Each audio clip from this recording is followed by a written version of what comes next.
কমাতে পারে নাই। গণ আন্দোলনের রূপই এইটা, যে এটা আসলে শুরু হলে সময় শুধু এটা সিদ্ধান্ত দেয়, অন্য কেউ এটা সিদ্ধান্ত দেওয়ার সক্ষমতা আর ক্ষমতা এটা রাখে না। আজকের যে আয়োজন, আমি আয়োজক জেলা প্রশাসনের পক্ষ থেকে খুবই আপনাদের প্রতি কৃতজ্ঞতা জানাচ্ছি যে আজকে আপনারা জুলাই যোদ্ধা এবং শহীদ পরিবারকে ভালোবাসা জানাতে এখানে সম্মিলিত ভাবে ঝালকাঠিবাসী চলে এসেছেন, সকল শ্রেণী পেশার মানুষ এখানে চলে এসেছেন। আমরা অত্যন্ত কৃতজ্ঞতা প্রকাশ করছি এবং আপনাদের যে জুলাই যোদ্ধাদের এবং শহীদ পরিবারের যোদ্ধাদের প্রতি আপনাদের যে ভালোবাসা আমরা আজকে দেখেছি, আমরা অভিভূত হয়েছি।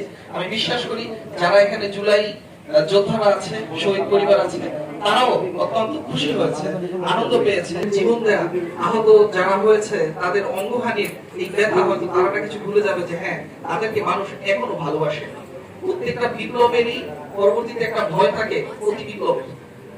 বিপ্লবের ধর্ম এইটা যে আজকে একটা বিপ্লব হলো, 2 বছর 5 বছর 10 বছর পর এটার একটা কাউন্টার প্রতি বিপ্লব হবেই। এর বড় কারণ হলো আমাদের মধ্যে যদি একতা না থাকে।